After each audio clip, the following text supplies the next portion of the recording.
శ్రీమంతుడు cinema శుక్రవారం రిలీజ్‌కి సిద్ధమవుతుంది ప్రపంచవ్యాప్తంగా. ఎలా ఉండబోతుంది అనేది సాధారణంగా ఫ్యాన్స్‌లోనూ, మిగిలిన ప్రేక్షకుల్లో అందరిలోనైనా ఖచ్చితంగా ఉంటది. ఎందుకంటే గత ఏడాది మహేష్ బాబు చేసిన 2 సినిమాలు అటు అంటే సంక్రాంతి సమయంలో సుకుమార్ డైరెక్షన్‌లో వచ్చిన 'వన్' చిత్రం, తర్వాత ఇయర్ ఎండింగ్‌లో వచ్చిన సీను వైట్ల డైరెక్షన్‌లో వచ్చిన 'ఆగడు' సినిమా 2 ప్రేక్షకుల్ని అంటే ఆశించిన మేరకు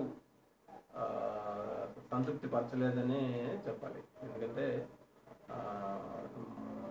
'వన్' సినిమా అది ఇంటర్నేషనల్ స్థాయి సినిమా అయినప్పటికీ కథ అంటే లోకల్ మన ఆడియన్స్‌కి అంతగా కనెక్ట్ కాకపోవడం అదవటం. తర్వాత 'ఆగడులో' కొంత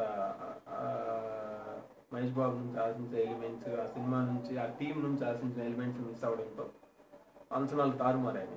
సో ఇవన్నీ దృష్టిలో పెట్టుకొని మహేష్ బాబు ఈసారి ఒక మంచి హిట్‌ను అంటే ప్రతిసారి హిట్‌ని ఇవ్వాలనే సినిమా చేస్తారు. ఎవరో హిట్ అవ్వకూడదని లేదంటే సరదా కోసం అయితే సినిమా చేయరు.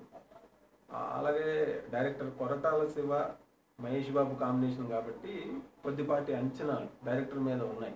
గతంలో ఆయన మొదటి చిత్రం 'మిర్చి' సినిమాతో ప్రభాస్‌ని కంప్లీట్ డిఫరెంట్‌గా చూపించి స్క్రీన్ ప్లే పరంగా తన సత్తా ఏంటి అనేది చాలా ఇదిగా చాటారు. సినిమాలో ఒక్క వేస్ట్ క్యారెక్టర్ ఉండదు. అంటే ఒక్క క్యారెక్టర్ కూడా వేస్ట్ అనిపించే విధంగా ఉన్నది. తర్వాత ఎమోషన్స్‌ని ఆయన నడిపిన విధానం కానీ, ప్రభాస్‌ని ఆయన చూపించిన విధానం ఎంతో ఎంతో ఎంతో ఇంప్రెసివ్‌గా ఫ్యాన్స్‌కి అద్భుతం అనిపించింది సినిమా.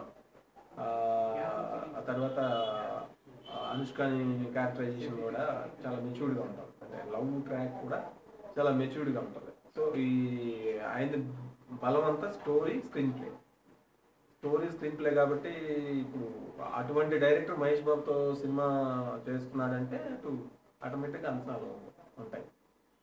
ఆ అంచనాలకు తగ్గట్టుగానే అంటే ఫ్యాన్స్ మహేష్ బాబు నుంచి ఏం ఆశిస్తారు అనేది కొరటాల శివ గారికి కూడా ఖచ్చితంగా అవగాహన ఉండే ఉంటుంది. బేసికల్గా ఆయన రైటర్. గతంలో ఎన్నో విజయవంతమైన చిత్రాలకు ఆయన రచన చేశారు. రచయితగా ప్రయాణం సాగిస్తూ దర్శకుడిగా మారారు. దర్శకుడిగా తనేంటో 'మిర్చి' చిత్రంతో చూపించారు. సో ఇప్పుడు 'శ్రీమంతుడు' అనే టైటిల్ పెట్టి సినిమా చేశారు. ప్రచార చిత్రాలతో ఒక అవగాహనకి అందరూ వచ్చే ఉంటారు ఇప్పటి. దాంట్లో డైలాగులు జగత్ బాబు కొడుకుగా మహేష్ బాబు చేసినట్లుగా తెలుస్తుంది. హీరోయిన్ శృతి హాసన్, ఆయన బిలియనీరు అని అర్థమవుతుంది. అలాగే వీళ్ళిద్దరి మధ్య ఈ లవ్ ట్రాక్ కూడా చాలా అంటే మెచ్యూర్డ్గా ఉంటున్నట్టుగానే మనకు అర్థమవుతుంది. రెగ్యులర్ సినిమాల్లో హీరోయిన్ మధ్య చూపించే అంత రొమాన్స్ ఏమీ మనకి రివీల్ కావట్లేదు. ఉన్న కొద్దిపాటి సీన్లు షార్ట్స్ కూడా చాలా మెచ్యూర్డ్గా కనపడుతున్నాయి. ఒక గ్రామాన్ని అంటే ఇతను బిలియనీర్ అయినప్పటికీ అన్నీ ఉన్నప్పటికీ ఇంకా ఏదో తెలియని అసంతృప్తి తను వెంటాడుతూ అదొక వెలితి అనే డైలాగు మహేష్ బాబుతోనే మనకి చెప్పడంతో ఆయన ఏదో చేస్తారు, ఏదో చేయాలి, అది అందరికీ అది ఉపయోగపడే ఒక లక్ష్యం అయి ఉంటుంది అనేది మనకు అర్థమవుతుంది. అయితే ఆడియో రిలీజ్ అప్పుడు జగత్ బాబు గారు చెప్పిన దాన్ని బట్టి స్టోరీ ఒక మెయిన్ పాయింట్ ఏంటనేది మనకు తెలిసిపోయింది. ఆయన చెప్పిన దాని ప్రకారం ఈ సినిమా విడుదలైన తర్వాత విదేశాల్లో ఉన్న మన తెలుగు వాళ్ళంతా గ్రామాల నుంచి విదేశాలకు వెళ్ళిన వాళ్ళు తమ గ్రామాలకి ఏదో కొంత మేలు చేయాలి, ఏదో కొంత ఇది చేయాలనే ఒక ఆలోచన వాళ్ళలో ప్రారంభం అవుతుంది. అంత సందేశం ఉన్న సినిమా అని చెప్పారు. మనకి ట్రైలర్స్లో కూడా అది మనకి మహేష్ బాబుతో చెప్పించారు. అంటే వాళ్ళందరినీ అంటే విలన్ గ్యాంగ్ కొట్టేసిన తర్వాత ఒక డైలాగ్ ఆయన అంటున్నారు, ఈ ఊరు మీకు చాలా ఇచ్చింది, తిరిగి మీరు కొంత అయినా ఇవ్వకపోతే లావ్ అయిపోతారు అని ఒక డైలాగ్. అది మహేష్ బాబుతో చెప్పించారు, ఇటు హీరోయిన్తోనూ ఆ డైలాగ్ ఉంది. సో మొత్తాన్ని ఒక గ్రామాన్ని మహేష్ బాబు దత్తత తీసుకుంటారు. అది దాన్ని అభివృద్ధి చేసే లక్ష్యంలో హీరోకి ఎదురయ్యే ఇదే సినిమా స్టోరీ అనేది మనకి అర్థమైంది. అయితే ఇప్పుడు స్టోరీ అర్థమైన తర్వాత సినిమా చూసేది ఏముంటుంది అని అనుకోవచ్చు కొంతమంది.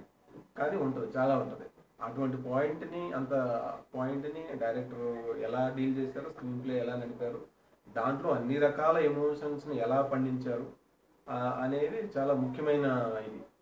సో దర్శకుడు మీద ఉన్న అంచనాలు ఇక్కడే మనకి ఇంకా రెట్టింపు అవుతాయి. ఎందుకంటే ఈ చిత్రంలో జగపతి బాబు గారు, అటు రాజేంద్ర ప్రసాద్ గారు, సుకన్య గారు, ఇట్లా సీనియర్ ఆర్టిస్టులు దాదాపు ఒక 8 మంది నటించారు. ఇంతమంది పెద్ద ఆర్టిస్టులు ఒకప్పుడు హీరోయిన్గా చేసిన వాళ్ళు ఈ సినిమాలో చేస్తున్నారంటే ఎంతో స్కోప్ ఉండాలి. వేరే ఆర్టిస్టులు కనపడి వెళ్ళిపోవడం అనేది చాలా సినిమాల్లో జరుగుతుంది. కానీ ఇక్కడ డైరెక్టర్, రైటర్ కావడం, ఆయన ఫస్ట్ సినిమాలో ఆర్టిస్టుల యొక్క టాలెంట్ ఆయన ఉపయోగించుకున్న విధానం, అవన్నీ బేరీజ్ వేసుకుంటే ఈ సినిమాలో ఇంతమంది సీనియర్ ఆర్టిస్టులని తీసుకున్నారంటే ఎంతో స్పాన్ ఈ సినిమాకి ఉందనేది మనకు అర్థమవుతుంది. ఎందుకంటే ఈయన రచయిత కాబట్టి ఏదో తీసుకుందాము ఫేస్ అందరికి తెలిసింది కాబట్టి చూపిద్దాం అనే వెర్షన్ ఉండదు. అంత పెద్ద ఆర్టిస్ట్ని తీసుకుంటున్నారంటే ఏ విధంగా చూపిస్తారు అనేదే చాలా ఇంపార్టెంట్ అవుతుంది. ఆడియన్స్ కూడా అదే ఆశిస్తారు. సో అటు పాటలు చూసుకుంటే 6 పాటలు ఉన్నాయి. అందులో మనకు ట్రైలర్స్లో చూపిస్తున్నది రామ రామ రామ అంటూ ఆ సాంగ్, ఆ పిక్చరైజేషన్ కానీ, ఆ మ్యూజిక్ బీట్ కానీ ఇప్పటికే ఆడియన్స్ గుండెల్లోకి వెళ్ళిపోయింది. మిగిలిన కొన్ని రొమాంటిక్ సాంగ్స్ కూడా బాగానే ఉన్నట్లుగా అనిపిస్తున్నాయి. పిక్చరైజేషన్ ఎలా చేసి ఉంటారు అనేది మనం సినిమా విడుదలైన తర్వాత చూడాల్సిందే. అఫ్కోర్స్ పిక్చరైజేషన్ మహేష్ బాబు, శృతి హాసన్ అంటే వాళ్ళు ఇద్దరు అందగాళ్లే. అటు మహేష్ బాబు, ఇటు శృతి హాసన్. కాబట్టి ఒక అందమైన జంటని మనం తెర మీద శ్రీమంతుడి చిత్రంలో వీక్షించబోతున్నాం. ఖచ్చితంగా శ్రీమంతుడి సినిమా మంచి విజయం సాధిస్తుందని నాకు అనిపిస్తుంది.